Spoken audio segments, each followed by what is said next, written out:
Trualt Bioenergy IPO to open on September 25th, eyes R750 crore raise.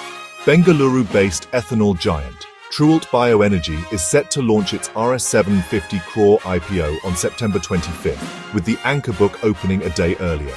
The offer includes fresh shares and an offer for sale of 18 lakh equity shares by promoters Draksayani Sangamesh Nirani and Sangamesh Rudrappa Nirani.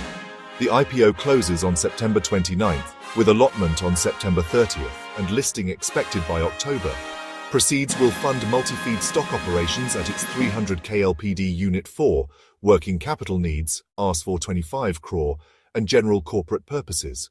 Trualt currently boasts an ethanol production capacity of 2,000 KLPD. Moving on to our next story. WISMA flags bias in ethanol procurement policy. Kolhapur, the Western India Sugar Mills Association, WISMA, has raised alarm over the ethanol procurement policy of oil marketing companies, OMCs, alleging unfair treatment of private sugar mills under the government's blending program. Despite contributing nearly 75% of India's ethanol, private mills are placed last in procurement priority, behind cooperative mills and dedicated ethanol plants.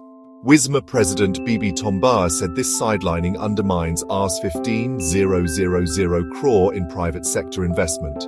Maharashtra, India's top ethanol producer, has a capacity of 315 crore litres, with private mills operating 50 distilleries producing 138 crore litres. A WISMA study shows their supply share dropped from 76% in 2021 to 68% in 2025. WISMA has urged Petroleum Minister Hardeep Singh Puri to ensure equal treatment for all producers. Minister Shivanand Patil cracks down on ethanol mills, evading market fees. Bengaluru.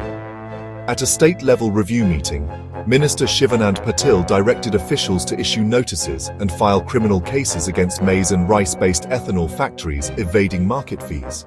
He stressed that crops like maize, paddy and cotton are vital revenue sources for APMCs and warned of widespread illegal transactions, especially in Belagavi and Kalaburagi border areas. Patil criticized vigilance teams for failing to curb cess evasion and hinted at possible complicity among officials. He also ordered cancellation of dormant trade licenses and rebuked Racha APMC for neglecting stagnant rainwater issues, sarcastically asking if they were building a Gol Gumbaz. Officials were urged to act swiftly and uphold accountability. Punjab pushes green farming, launches flood relief mission. Chandigarh. In a major stride towards sustainable agriculture, the Punjab government has sanctioned 15,613 crop residue management (CRM) machines under its Rs500 crore paddy straw management plan. Of the 42,476 machines requested by farmers, nearly 9,000 have already been procured. Superseeders topped the list with 14,493 applications. Agriculture Minister Gurmeet Singh Kudian urged farmers to avoid stubble burning, citing its harmful effects on soil and air. Administrative Secretary Dr. Basant Garg noted a 70% drop in stubble burning cases, from 36,663 in 2023 to 10,909 in 2024. Meanwhile, Chief Minister Bhagwant Mann launched Mission Chardikala to aid flood-hit families following estimated losses of Rs13,800 crore. He called on citizens and global Punjabis to support the relief efforts, praising the resilience and spirit of Punjab's people. Oil charts. Bold path to energy independence, innovation and sustainability. New Delhi, Oil India Limited, Oil, a Maharatna CPSE, held its 66th AGM, reaffirming its commitment to building a resilient and sustainable energy future aligned with Atmanirbhar Bharat and Viksit Bharat goals. Chairman and MD Dr. Ranjit Rath highlighted the inauguration of the world's first bamboo-based 2G bioethanol plant at Numaligarh, Assam, and the foundation stone of a Rs7,000 crore polypropylene plant by the Prime Minister. FY 2024-25 marked record oil and gas production of 6.710 mmto and 3,252 mmscm. Oil posted Rs 37,830 crore in consolidated income and Rs 7,040 crore in net profit, backed by Rs 18,000 crore in capital investments. The company also achieved a 59% reduction in flaring and advanced toward its net zero 2040 goal. With growing investments in renewables, green hydrogen, biofuels, and SAF, oil continues to lead India's energy transition. Indonesia to tighten ethanol. Imports to aid farmers boost energy goals. Jakarta, Indonesia will impose tighter controls on ethanol imports to support sugarcane farmers hit by a 60% drop in molasses prices, Agriculture Minister Amran Sulaiman announced. The move aligns with national efforts to promote bioethanol blending in gasoline and reduce fuel imports.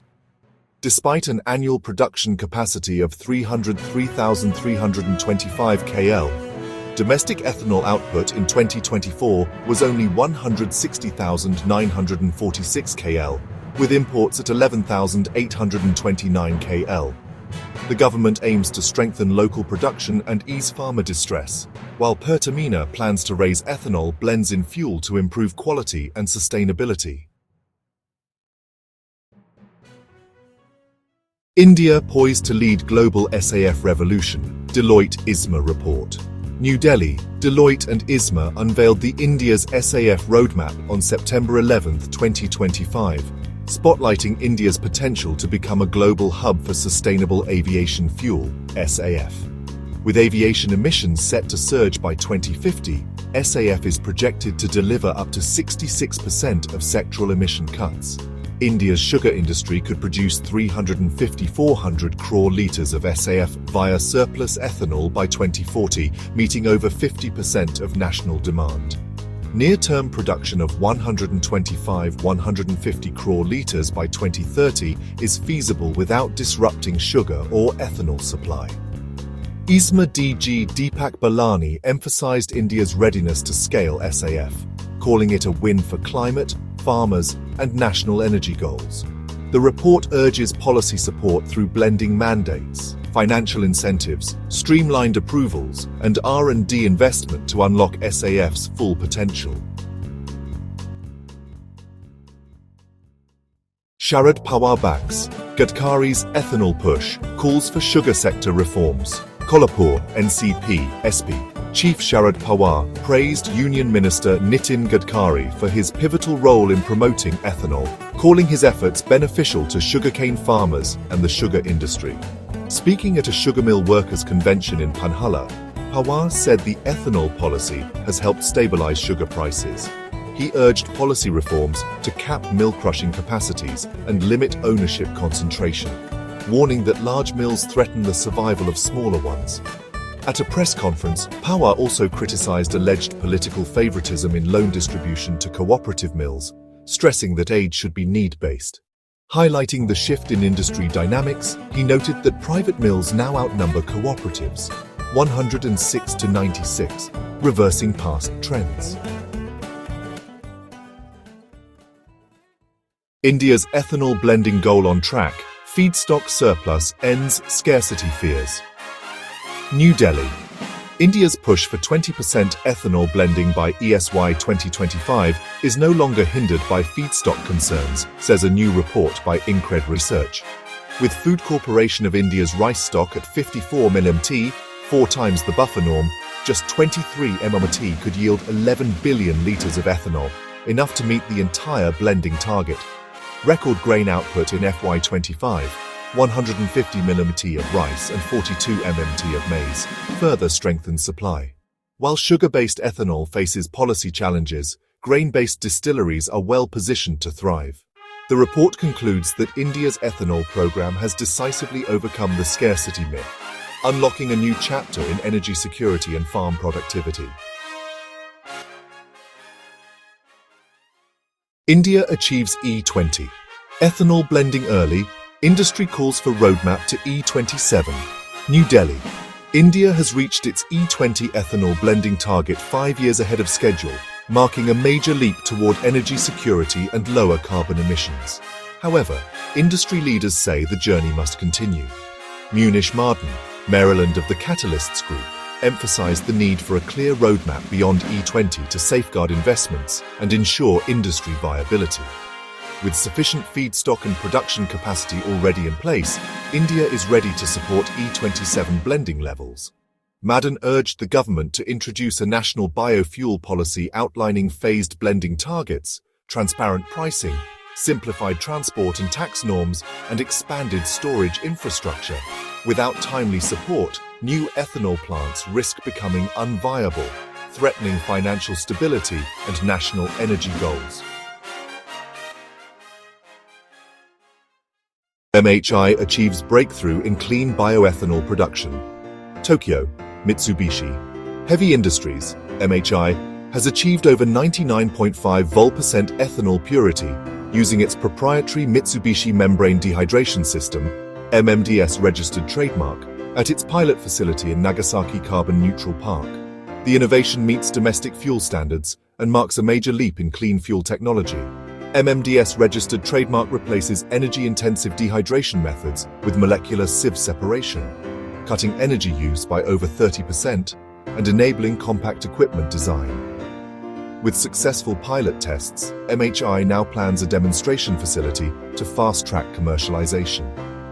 This milestone supports MHI's broader decarbonization mission and positions bioethanol as a key feedstock for sustainable aviation fuel, SAF. Australia commits $1.1 billion to cleaner fuels future. The Australian government has announced a bold $1.1 billion investment to kickstart a low-carbon fuels industry, aiming to produce renewable diesel and sustainable aviation fuel, SAF, domestically. The 10-year Cleaner Fuels program will offer production-linked incentives and grants to boost onshore refining and reduce reliance on fossil fuels in sectors like aviation, shipping, and heavy transport. With abundant feedstocks like canola, sugarcane, and organic waste, Australia is poised to become a global leader in next-gen fuels. Commercial-scale production of drop-in fuels, compatible with existing engines, is expected by 2029. The Clean Energy Finance Corporation estimates the domestic market could reach $36 billion by 2050, slashing emissions by 230 million tons, equivalent to removing 86 million cars from the road for a year. Ministers hailed the move as a win for farmers, regional communities, and the climate, aligning with Australia's net zero goals and unlocking thousands of jobs across the supply chain. ICM-FS join forces for major ethanol plant in Mato Grosso. US-based ICM Inc. has signed a deal with FS Industria de Ethanol SA to build a new dry mill grain ethanol plant in Mato Grosso, Brazil. Set to produce 540 million litres annually, the facility will be FS's largest and fourth greenfield plant in the region, with completion expected by December 2026. The project promises a major economic boost, creating 600 direct and 8,000 indirect jobs during construction. Once operational, it will also generate 350,000 metric tons of DDGs, 69,000 metric tons of corn oil, and 56,000 MWh of electricity per year. ICM will supply cutting-edge technologies to enhance ethanol yield and feed quality, continuing its successful partnership with FS across multiple Brazilian sites. Leaders from both companies hailed the venture as a milestone in renewable fuel innovation and regional development. Modi inaugurates world's largest bamboo-based ethanol plant in Assam. Prime Minister Narendra Modi inaugurated a Rs5,000 crore bioethanol plant in Golaghat, Assam on September 14, now the world's largest bamboo-based ethanol facility. Set up by Numaligarh Refinery Limited, NRL, the plant will produce 48,900 metric tons of ethanol annually, along with acetic acid, furfural, and food-grade liquid CO2, powered by Balco and Tulda bamboo sourced from Assam, Arunachal Pradesh, and Meghalaya. The plant is backed by a robust supply chain of farmers and bamboo chipping units. NRL has distributed free bamboo saplings to local farmers, who now earn up to R70 per pole. The facility marks a major leap in sustainable fuel production and rural empowerment, blending innovation with economic opportunity. Crude oil prices to stay steady in 2025, says KPMG's Anish D. At the 16th Global Energy Conclave, #Enrich 2025 in New Delhi, Anish D of KPMG International predicted a stable outlook for global crude oil prices in 2025, citing market resilience despite geopolitical tensions in the Middle East and Ukraine. D also backed India's push for nuclear energy diversification, noting the need for both large reactors and small modular reactors, SMRs, though SMRs remain costlier. He emphasized the transformative role of AI in enterprise operations rather than energy production. On US President Donald Trump's remarks about India's oil trade with Russia, D confirmed ongoing negotiations and expressed optimism for diplomatic resolution. Highlighting India's investment potential, D said improved policies and geopolitical stability could position the country as a top global destination, with newly opened energy acreages offering promising opportunities.